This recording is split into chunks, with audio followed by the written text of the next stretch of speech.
Welcome back to yet another episode of your Re-Educated podcast. Today we have an extremely special guest, Dr. Darin Gray. He is the director of the USC Viterbi K-12 STEM Center, where he oversees center logistics and operations, supervises STEM outreach to K-12 students, forges new partnerships with STEM organizations within and outside the university, and oversees data-driven program analysis. He also teaches an introduction to engineering course, which is where I met him, and a cybersecurity seminar at USC. His work plans are to focus on making STEM accessible and culturally responsive. He also worked for 25 years in the Los Angeles Unified School District's Division of Adult and Career Education as a mathematics instructor and a coordinator for an alternative high school. How are you doing today? I am doing well. Great to see you. Yeah, I have, we were talking briefly before, but I'm really excited for today's conversation. So, I ended up in my sophomore year of high school summer, spending a month at USC, taking this engineering course that you taught. And it was a lovely, expansive, each week we focused on, one week was civics, another, like civic engineering. And it was cool to kind of electronics. And we had a very just vast exploration of engineering. And I was just telling you, I really, really appreciated that experience. How long have you been Awesome. teaching that? I think I'm in my 17th year. I sort of lost track. I think my first summer was 2007, so I think this is my 17th or 18th year teaching the class, and it's Hmm. expanded. We're up to 75 students now, and I have two co-instructors now. Oh, wow. It's much bigger. I Yeah, think at and that time it was probably around 30, yeah, about which we were 30. just talking now. I think it was about a decade ago. It was about Yeah, 2013 or yep. 14. So Hmm. yeah, and so I'm really excited to get into today because we've been having this entire season has been on the philosophy of race, and we've talked a lot about intersections, and it's Hmm. been really interesting. I'm kind of excited to get into STEM today because I think it's a very important thing to talk about and talk about its intersection with race and gender Hmm. as well. And Hmm. so this is obviously the first question, but I think, I was having a conversation with a friend and even I couldn't really pinpoint exactly what STEM was. I knew all the kind of words in it, but I was like, I Hmm. don't really actually know philosophically what STEM means. And so Yes. let's maybe start there. What does STEM mean? Well, it's become an acronym, and it really does not give justice to all of the different fields. So if you look at each one, science, that's everything from chemistry to biology and physics, earth science, astronomy. I mean, it covers such a broad a range. And even within those disciplines, like with biology, you got anatomy, you also have pharmacology. There's just a lot within the S. Technology runs the gamut. You've got, everything in our sense of, cybersecurity. You've got 3D printing. You've got drone technology. You have nanotechnology. So it really covers a lot of many of the new innovations. If you think about it, years and years ago, the invention of the graphite pencil was, oh my God, the technology of that, or when I was growing up, the calculator was a thing. We were moving from slide rules to calculators. Hmm. Engineering is essentially the application of science, technology, and math to solve real world problems. And then mathematics covers the broad base of applied math, which is, your calculuses and your algebras, and then there's the pure math, which helps you to understand why we can do math. When you look at algebra and moving an x from one side of the equation to the other, there's a whole lot of work that goes behind why you can do that. And most Yeah. of us just go, oh, yeah, my teacher said, add this side, add that side, and it's equal. Well, there's a whole study of why that's possible. And when you start to look at things like the invention of zero, we just see zero as, something that was always there. But going through the history of mathematics, you start to see a lot of things that really help us to understand engineering. And then Hmm. math is the basis of all of them. When you start looking at cybersecurity and cryptology, the math-based versions of them are what make us able to move to even more security, and it's the underlying behind quantum computing as well. Hmm. I mean, I think I really relate, and we've spoken a lot about kind of that beauty of of mathematics and pure math, and how understanding why things are the way that they are all of a sudden makes this world. I just have to say this story because it happened very recently. I was working with one of my students and we were talking about a squared plus b squared equals c squared. And I was just like, do we actually know like why that's the case? And then we pulled Mhm. up the proof for it. And then all of a sudden he was like, I can't believe that Yep. there was so much beauty and thought behind this simple Yes. thing that was kind of given to us as if it was just, all right, here it is. Yep. Like, I mean, it turns something that seems so rudimentary into something that's so complex and beautiful. Absolutely. So what was that big moment for you? How did you worked in this field of kind of furthering STEM for so long. Where has your passion and belief in it come from? I was just always really good at math and science. It was something that I understood. The world around me wasn't understandable. My years later, my wife, she's a child development person. She had studied a bunch of things, and she was looking at autism, and then she said, I think you're on the spectrum. And so, and then that made sense because, they used to call it Asperger's, but, my attention to detail, my ability to hyper focus, also, late in life, I found out I was ADHD, but none of those were disabilities to me. I thought they were evolutionary advantages. I could understand things, I could see patterns, I can, observe. I had this curiosity. So early on, I was studying ant patterns. I was trying to understand, why leaves were facing the sun the way they did, why the wind Mm, blew, building things, creating things, inventing. So it's just always been a part of who I am because it was something that made sense to me. The humans, mm, not so much. The sciences, the math, and animals made sense, but humans didn't make sense because mm. they were just not predictable.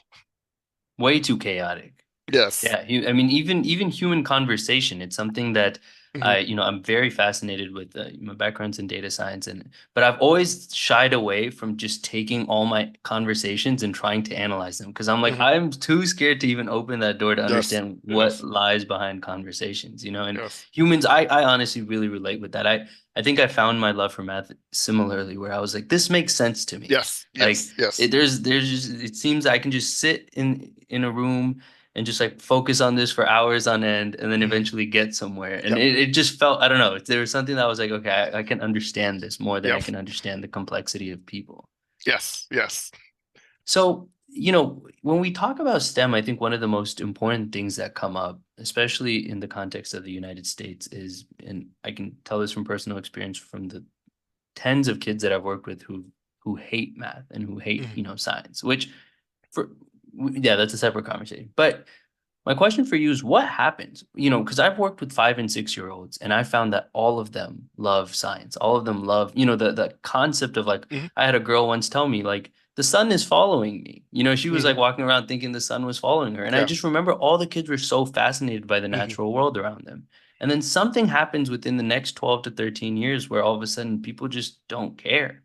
And Well, and I'm I, curious what happens. And I'm curious it's what it's you think. it's our formal education system. We have some amazing teachers in this country, but the system is designed to warehouse kids. Even our testing, testing is made for the ease of the system. When you sit a bunch of kids down and give them the same standardized test to assess learning and make comparison, well, that's for our purposes. The kids get nothing out of it. You can learn how well a kid understands a concept by having a conversation with them, having them demonstrate things. But if you got 30 people in your class, you just don't have time to do that. So we create systems. And those systems are designed along a bell curve. You really think about the factory model. You had kids that were going to, work on the line, kids that were in management, and kids that were in the C-suite. And so it really is the system that chokes it out of them. Now, some people, their passion and their curiosity for science or the arts, it can withstand the system. But for a lot of people, it is, we learn math a certain way. We learn it by rote. We learn it by, going through and practicing sheets or everything. We learn the procedure or the process. You do long division with anybody. Everybody knows the algorithm for long division. But when you start asking people about long division, they really can't explain it to you because, says, I'm sorry about that. Our intercom is controlled in my office. But our That's so much system. power. But it's the system of education that really that chokes it out of kids. And we have some amazing teachers that are able to shield some of the kids against that system. They're able to keep the system from choking out that passion, that desire, that curiosity. If a kid is in a fourth grade classroom and they see something fascinating outside that's just amazing, they can't get out of their seat and go, wow, what's that? It's like sit down from 10:01 to 10:53. We are doing, subtraction. And so even though your mind is not focused on that, that's what we're going to do. And so Mm. we've crushed that innovative spirit that allows kids to sort of explore. So like one of the reasons in my class I had you all do a lot of group work, and I tried to limit the amount of time that I was lecturing because I wanted you to explore. I wanted you to have conversations. I wanted you to do things with your hands because that's how people learn. If you think about the way Mm. we learn in the real world. I mean, think about all of the things that matter, how you walk, your talking, your interaction. That didn't happen in the classroom. No one sat you down and said, this is how you interact with human beings. We learn and we start to figure things out. And Imagine. our our systems sometimes, because of the way our structure is, it eliminates that passion, that curiosity from a lot of young people, especially in the Mm. STEM fields, because the STEM fields are challenging enough. The other aspect of it is our teachers are taught to optimize that system, right? So you have a system that's designed a certain way, and then we train teachers to optimize that system. Now you have some of your outlier teachers who are just going to do what they're going to do and help their kids any way possible and get in trouble and get written up and and get that reputation. But for the most part, we create these systems, and these systems are designed to get the maximum number of kids from where they are to tax-paying adults, right? Because that's really what the system is designed to do. And not saying that's a bad concept, but the way in which we implement this education system is very limiting. We in engineering, we call it's called a transfer function, right? Input, transfer, output. So the system is designed to do exactly what it's doing. There's no failure in the system. The system's doing exactly what it was designed to do. It was designed to teach kids a certain number of facts so that they will finish with that number of facts and then go into the workforce. So the system's working perfectly. It's the design of the system that's wrong. We need to really redesign our Mm. education system. When people say, the education system is failing, it's not. It's doing exactly what it's designed to do. We need a new design. Mm. If we want a different output, the input is consistent. We have children, that's our input, right? Going into an education system. So we have young people going to the system from pre-K. We want a different output. If you can't change the input, then you need to change the transfer function in order to get a different output. Wow. There's two things I wanted to highlight on things that you said right there. One, I think, and this is something I've always felt, and I'm really happy to even to have heard you kind of reinforce that, which is that this entire schooling system is made for the ease of governance for, I mean, the Mhm. concept of a grade itself. I mean, I remember the STAR test, right? Where Mhm. you take this back in the day, you took the STAR test and it gave you a score out of 600. Mhm. And it was purely, it had no, even if it did have an Nope. impact, whatever, but it also on top of that had no impact on you. And it was just for the schools to kind of gauge how well they were doing compared to Yep. others. But Mhm. as a student, when you see it and you go, okay, I got a 200 on this, I got a 300, this concept of feeling like you're behind Yep. is one of the things that when I talk to students, I'm like, in reality, there is no such thing as being behind. It does not exist. No, There's no, you're no, you're gonna live to your 90. So yeah, if you're a month behind when you're 12 and yes, you're gonna live to your 90, what is that? it doesn't matter. And the thing is what I've learned especially is that learning is such a lifelong process that even if you're quote unquote ahead of the curve, but you stop learning at 21, somebody who slowly, I mean, it's really that one moral from the tortoise story of like, Hmm. so that really is true, where it's like Yep. 1% a day is it's so there's no concept of being behind, but the only reason you'd need to say that is from a governance perspective to be like, okay, well, this district is behind compared to this Hmm. district. It makes Hmm. sense when you're thinking about data from like a big picture perspective, but it makes no sense for the student. No, And so no, I no, it thought doesn't. that point was excellent. And then the second point is this was beautiful. I don't think I've ever heard someone say this on this podcast, which is the system itself is not failed. It's doing exactly what it was meant to do. The Yep. failure is not in the system. I thought that was a really interesting point, which makes you have to think more about what is the system designed to do, which is a Hmm. different question, Yes. which some people may assume that it's designed for X output. But if the design itself is wrong, then that's a different way to approach it. Yeah. So I thought those 2 points were fascinating. So I wanted to ask you this towards the end, but I'm just so curious to hear your thought about this now itself. I'm going to drop the big question on you. Okay. But what do you think in small picture steps or big picture? What can we do differently? Well, that's a really big Yeah, it's a question. big question. That's It's a a big really big question. question. I'm sorry. Yeah. We just should. Well, the first thing that we have to do is we need to empower families to be the primary educator of their children. We've Mm, taken that away from the families because we've made it, the kids, we feed them, and this is not to take away from people who are food insecurity thing. We feed them, we educate them, we train them, we do all of these things in this system that wasn't designed to do that. So we just throw people in. So we need to empower families. And the way you empower families is you have to give people an opportunity to spend time with their children, which means employers, which means economic change. There are things at the macro system level that prevent parents from being that primary teacher. So if I have to work 3 jobs, now the school and social media and the television have to raise my child. I have to work 3 jobs because I have to feed my family. So that's where we really need. It's the education system is, if you think of a large complex machine, the education system is just one component of that machine. And mm, so we can't fix the education system without addressing some of the other systems that we need to really think about. And part of what the problem is us. I always explain to people there is no government, there's we the people, right? Whenever you say the government, like, no, it's we the people, we elect the government, like it's we mm, the people. And when you start thinking about why things are the way they are, I call it the theory of stuff.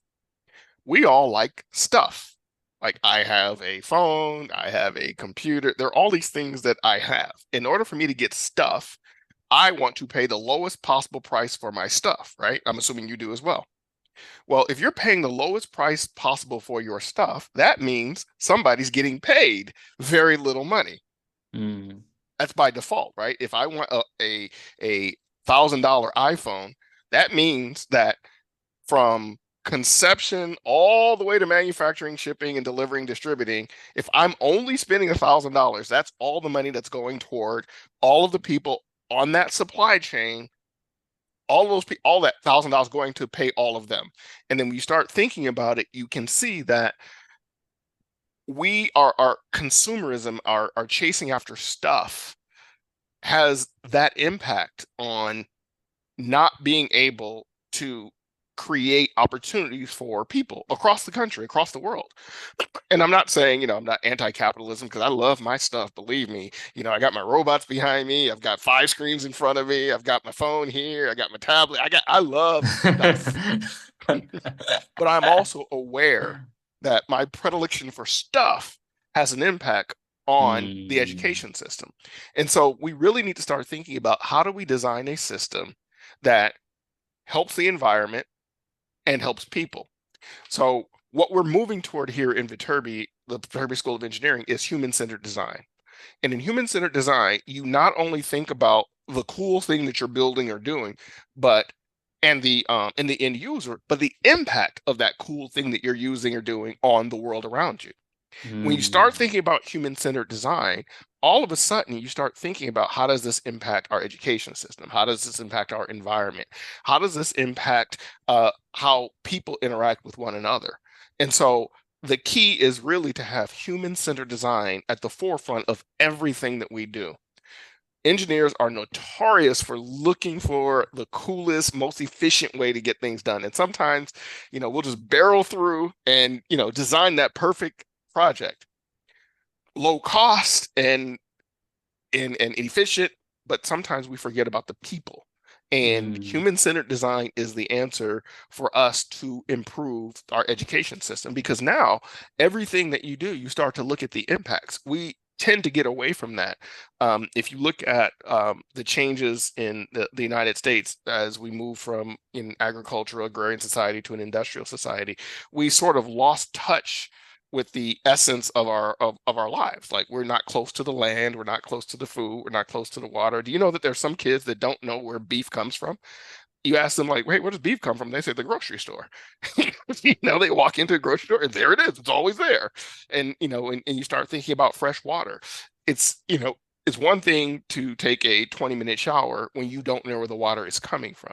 But mm. when you start to see that, this water in the water cycle, there's this much water on Earth. That's it. Yeah, There's no it's more. not endless. Yeah. It's not endless. And the same thing, it's we've gotten away from our connection to each other and to our planet. But we don't need to become Luddites. Don't need to throw away all of our technology. We do not need to, get rid of our stuff. What we need to do is just rethink how the decisions that we make can impact the world around us.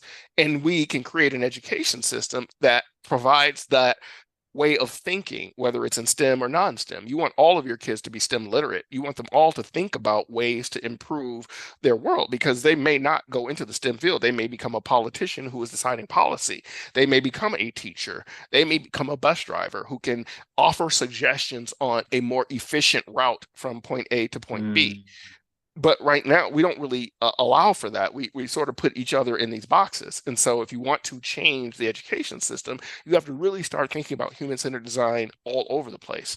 And we don't need a fundamental revolution to do that. We don't need Congress to pass a law. We don't need any of that. What we need is for people just to stop and start thinking about what is the impact of what I say do on the world and the people around me. And when we mm, start doing that, we allow kids who get up and say, "Oh, teacher, I just saw that." And you say, okay, all right, how do we do this without disrupting our class? How do I make it possible for my students to explore the world around them and make sure that they are college ready or prepared by the time they get to 12th grade? That may mean restructuring the way we do things in schools because if you put 47 people together in a classroom in high school, there's no way that you're going to effectively teach them. Essentially, certain kids will just teach themselves and other kids will get left behind. But what if we mm. change that? What if we think about different ways that we can educate? What if we empower parents and people in the community to be co-partners with us in education and instruction? Mm. Wow. First of all, I can very clearly tell you spent a lot of time thinking about this, which is awesome.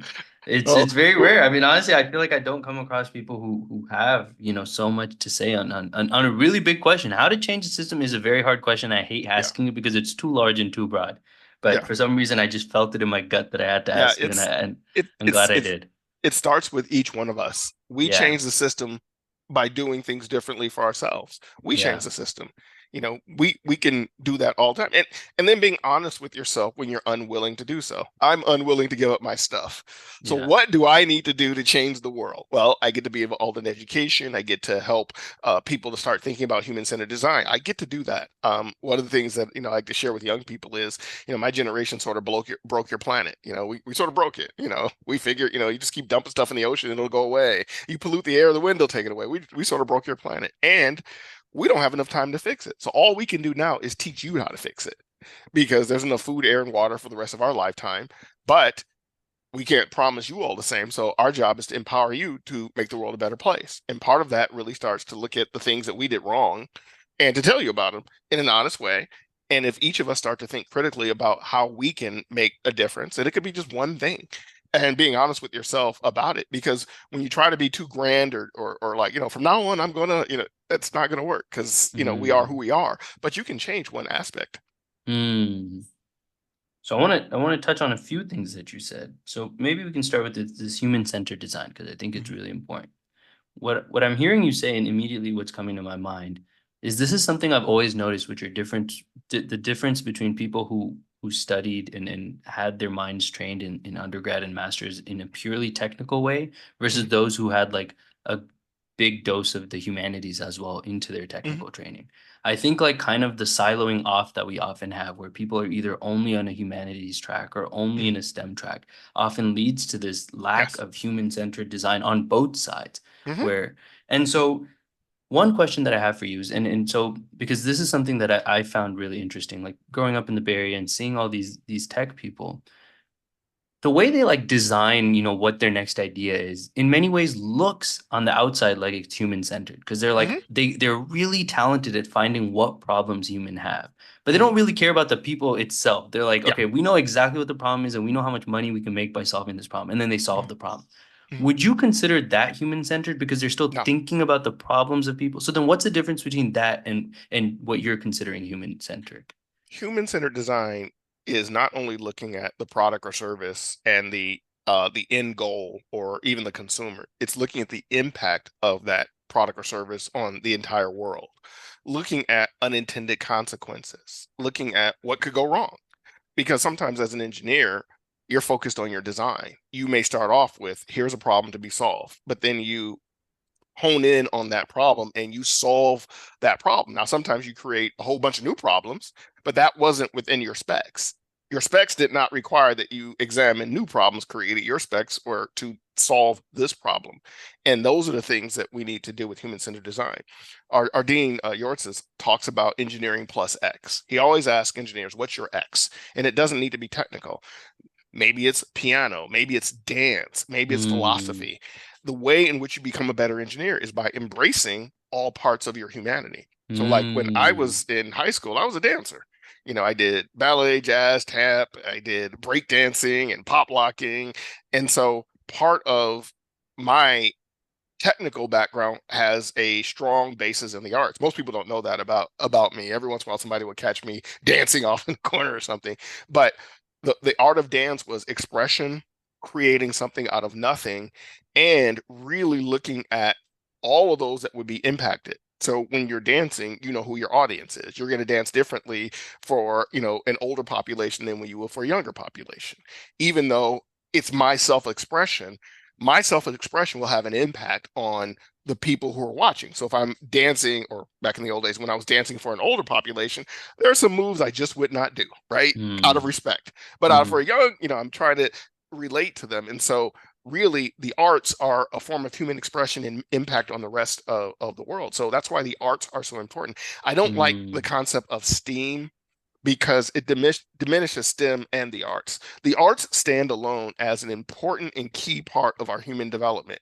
And STEM, each of those letters are their own identity as well. They are more interrelated, so that's why they're grouped together. But the arts stand alone as an important part of our humanity. And if you want to look at human-centered design, you have to give people an opportunity to explore the concepts. But again, if you're an engineer, you're trained to solve a problem. You're trained on that transfer function, like input output. And so sometimes you have to just take a moment to say, what are the possible things that can go wrong?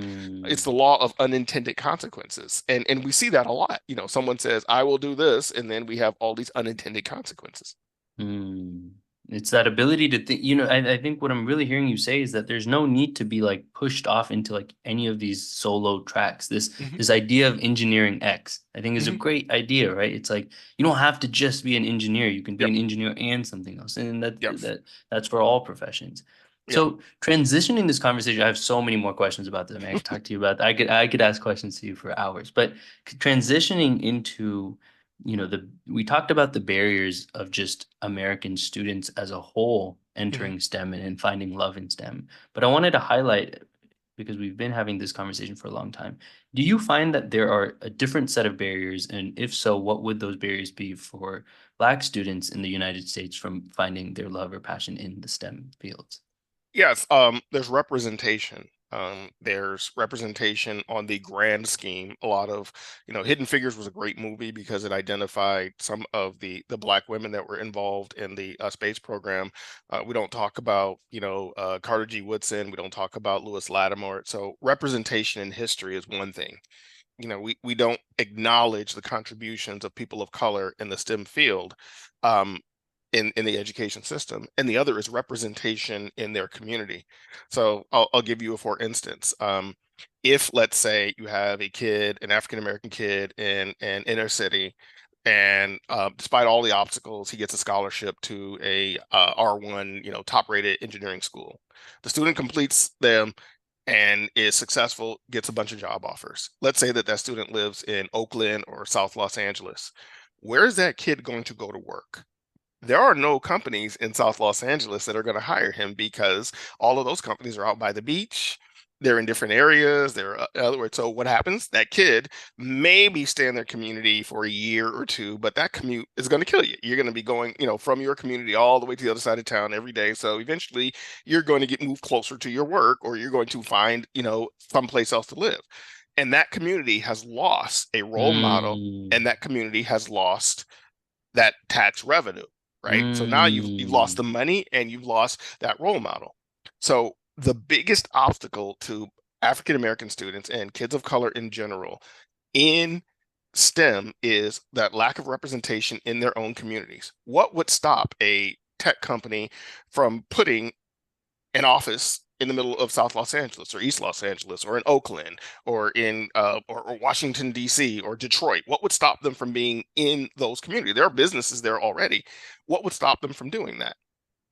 It's just a choice. They have a perception, and if you want to get more kids involved in the STEM field, they need to see people in the STEM field. They need to, mm. wake up in the morning on my way to school. Oh yeah, there go those engineers. Because all of a sudden that becomes something that I can aspire to. When I first started, I left Hughes Aircraft after I had worked there for a number of years, and I graduated from USC, the Viterbi School of Engineering. I started working. I volunteered in a community. That's how I got into education, and I was volunteering after work.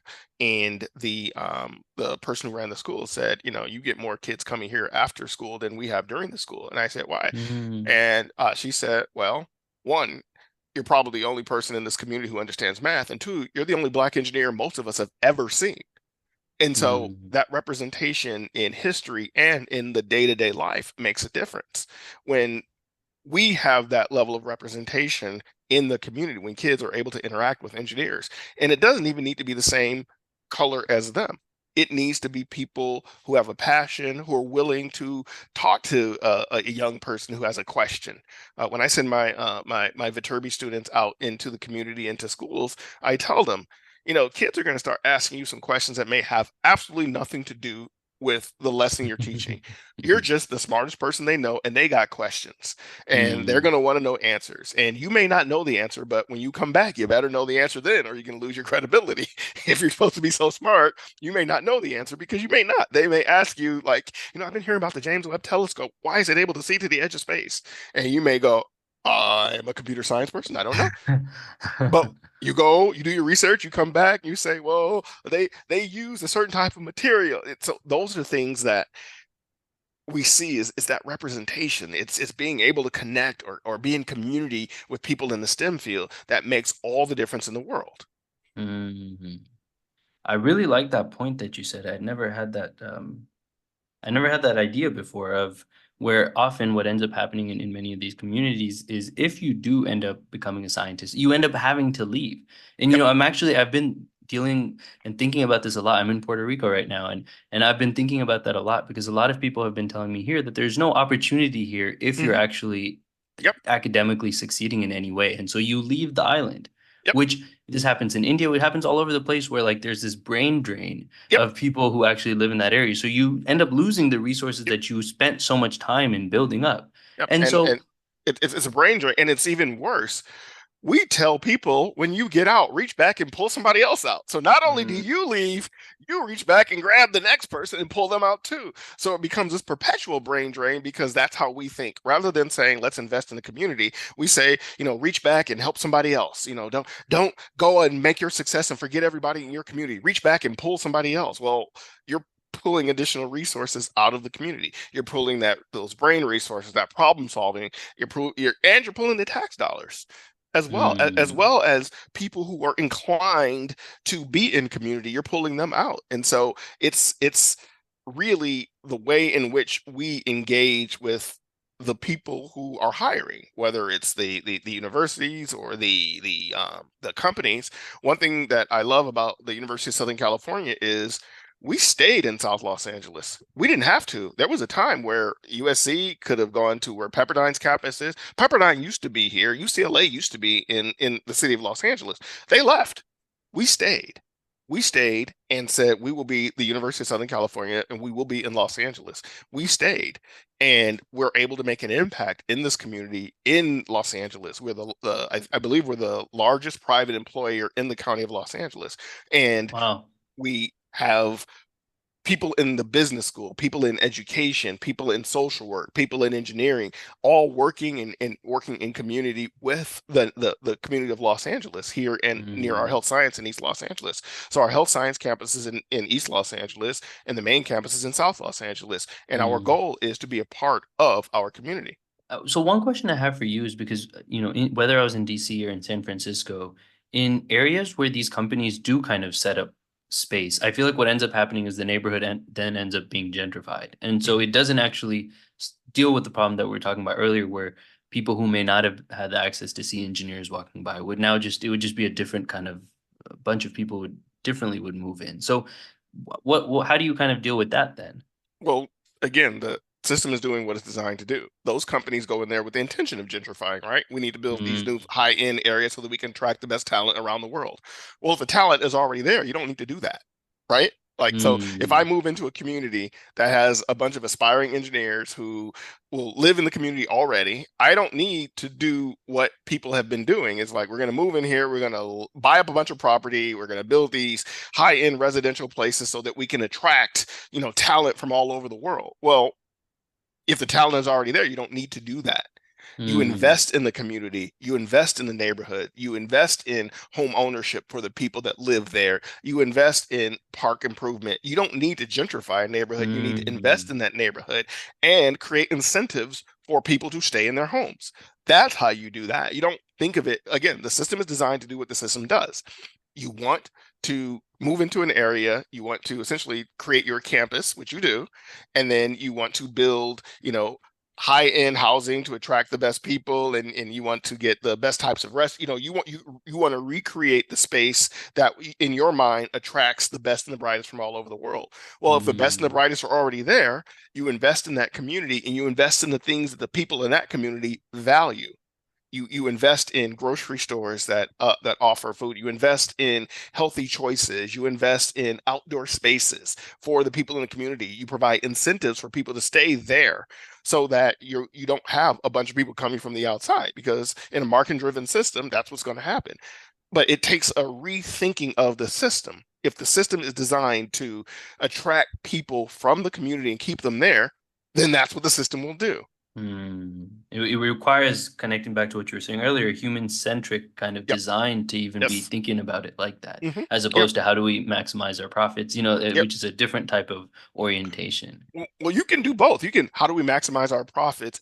And, it's not just how do we maximize our profits, period. It's how do we maximize our profits, comma, and, you have to end Mm. that with a comma, not a period. It's an optimization problem for both. For now, you have two different, Yep. yeah. So, and I love asking educators this because I think everybody employs their own strategies, and so it's always Mhm. helpful to hear other and piggyback off of each other's ideas. But what are some things that perhaps you do in your own classroom to make it more equitable, especially at a school like USC where people are coming in with such different backgrounds, and so people may, especially in engineering, people may come from completely different understandings of math, and so you have to deal with kind of these differences in the classroom. So what are some things that you do? Oh, in our outreach programs that are in the community, we really try to be culturally responsive. We try to come up with projects that people care about. Mm, The thing that I found with young people is everybody cares about the environment. So what can we do to make sure that that is something that we can all look to? And here in the class that I teach in the Discover Engineering, it's project based. It's, working together with other people, having conversations. And if I don't know if you remember that, even if your project failed, you can still get an A as mm, long as you understand why it failed and answer the question, knowing what you know now, what would you do differently? That's the idea, is really having that goal of, I want people to understand and learn, which is why there's so many points given in my class for participation and so many points given for being able to explain your project or your portfolio. That's what's important. It's not necessarily, the passing the assessment, although the assessment is important. I need to know that you know how angles work when you build a bridge, because if you don't, when engineers fail, people die. So there are things that you do need to know, but how I assess those things, I have control over, and I can again create the system to do that. And bringing people together is extraordinarily important. We have students from all races and nationalities here in the STEM Center as student workers and volunteers. And we send them out into the community so they can learn about each other and from each other. In some of our programs, in our paid programs, we have kids that go to premier private schools partnering with kids that go to the school up the street. They get to learn about each other. They become friends. They get to put aside their preconceived notions of one another. And so we always want to encourage a sense of community and growth in all of our programs. mm. And the same, the university does the same. University attracts the best and the brightest from all over the world, from right here in Los Angeles, right up the street, to folks that come from super wealth, the children of presidents, the children of diplomats and entertainers. We have them all in the same classroom. There's not a separate classroom for the elite and for everybody else. If you're in that biology or that physics class or that calculus class, you may be in there with the child of a celebrity or a celebrity themselves, and Mm. you may be someone, but here in the classroom you're the same. The things, and I know I sound like a USC commercial. the trojan Yeah. the Trojan family is real. It is real because that's who we identify as part of the Trojan family. And so when you're a member of the Trojan family, you're a member of the Trojan family. I've got Mm, friends of mine who are Hollywood elite. I've got friends of mine that are like extraordinarily wealthy. I've got some friends who donated a fortune to the university. We're just people because we're part of the Trojan family. And when you get a sense of creating a community of diverse people, then you create those communities where people go. Like my friends that are from all races and all backgrounds and all levels of income, they were changed because of the sense of community they got while they were here at USC, and I'm sure other universities as well. So when they go out in the world, they take that sense of community, that sense of belonging, that sense of inclusiveness with them. And that's what's important in secondary and post-secondary education, is learning to create communities and collaboration. mm. I mean, that's huge. That form of community is something it's interesting because when I went to UC San Diego, it's such a large school that often I felt like it was just impossible. It was 30, Mhm. 40,000. And then when I did my grad school at Georgetown, it was a different experience because class Mhm. sizes were smaller. It was Mhm. also more expensive. And so Yeah. yeah, it's kind of like the give and take of those two sides. So one question that I have is, and this kind of connects back to what we were speaking about earlier, but I don't know if you've ever seen this stat, but about a few decades ago, the profession that people really wanted was to be an astronaut or a policeman, Mhm. and things have changed to where now it's an influencer, which is Mhm. not to say that that's neither a good or bad thing. It's just what has happened.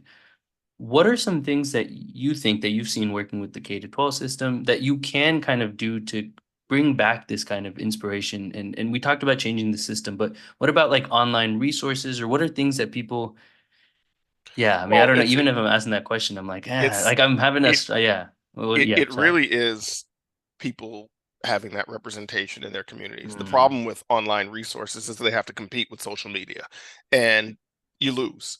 It's like I mm, tell my colleagues to stop saying we need to make math fun.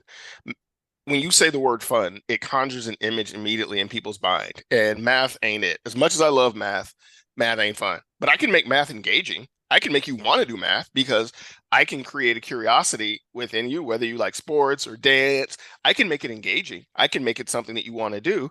But if I call it fun, it's going to give you and me a frustrating experience because it's not fun, but it can be engaging. And so we need to Mm. reframe how we have those conversations. If we want kids to stop trying to be an influencer, because, for a while it was everybody wanted to be a rapper, everybody wanted to be an athlete, everybody, people are looking at what they see. Dean Kamen, the guy who invented first robotics, he used to always say, "You get what you celebrate." If you celebrate influencers, that's what you get. If you celebrate athletes, that's what you get. If you celebrate entertainers, that's what you get. Mm. If you celebrate STEM, that's why first robotics is so popular because it was the whole cheering thing. It was that whole sports avenue for people who like robotics. Although it did not cover everybody in the STEM field because some people don't like robotics. Some people aren't interested in coding or robotics. But if you start to celebrate things, then you'll get more people that do those types of things. If you celebrate those opportunities in STEM, whether it's marine biology or physics or earth science or climate science, if you celebrate it, you'll get more people who are interested in it. But you have to look at Mm. where are people's eyeballs? People's eyeballs are on their screens. You walk through campus now and everybody's looking at their screen and everybody's getting those dopamine hits from social media.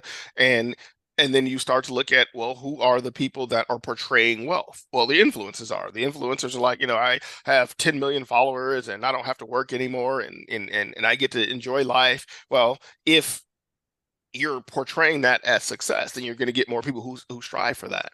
Mm. You look at your television shows, you look at your movies, you look to see what is it that we are telling people. We say one thing in words, Mm.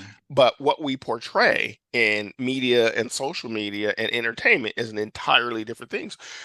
We value things, but when you actually value something, you say, well, what's the time and the resources that you're putting for that thing? And because things are so market driven, that's the way we go. What's going to bring in the most revenue?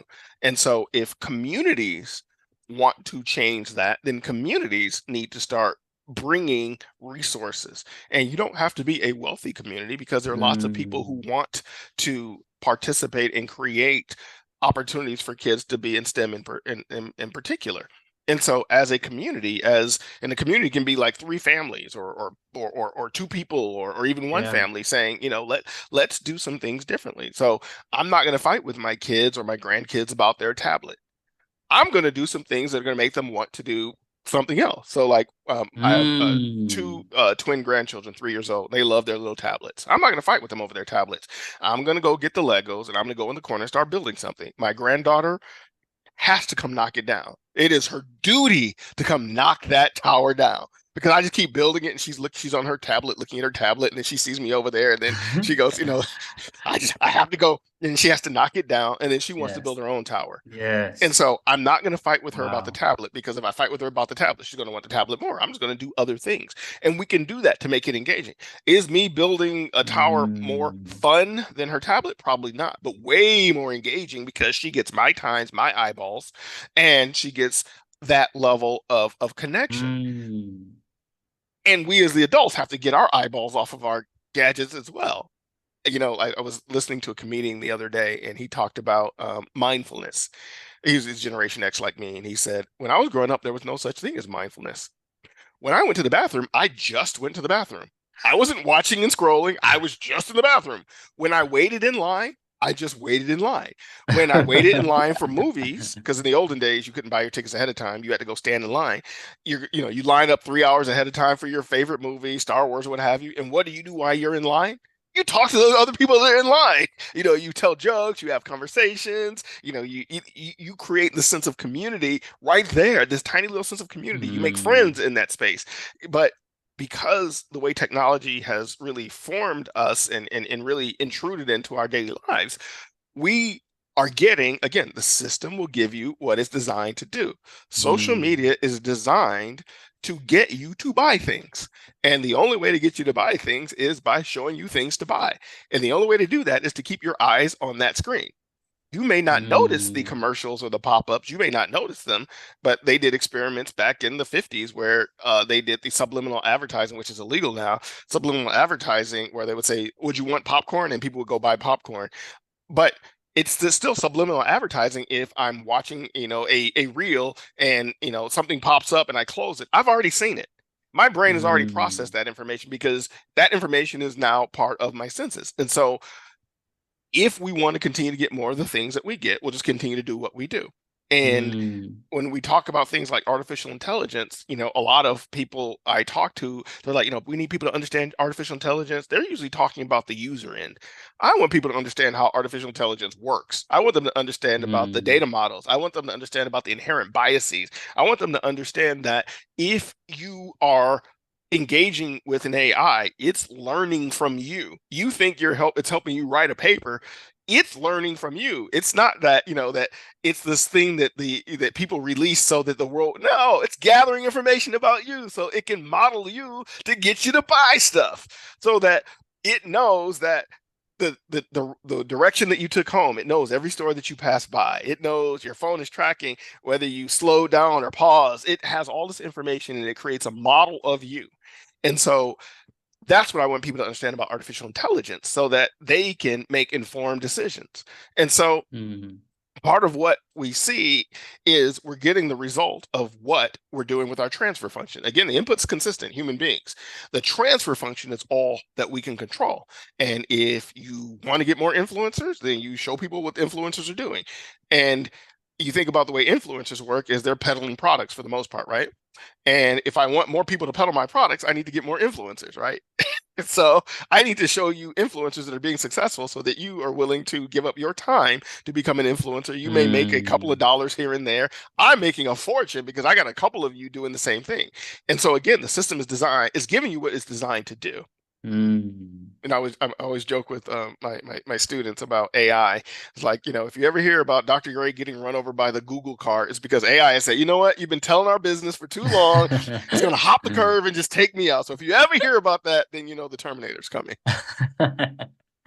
Wow. Yes, everything you said there, I feel like just ties back into the whole conversation, which is this idea that the system does, I mean, you said it multiple times, and the system does what it's designed to do. And the way to really like think and critique it is through a human-centric design where you're Yep. able to actually be like, what is the impact that this is Yes. doing on people, Hmm. rather than valuing, hyper valuing any of the other things. Yep. Um, Thank you so much for today's conversation. I really, really appreciate it. There's so Absolutely. much more to say.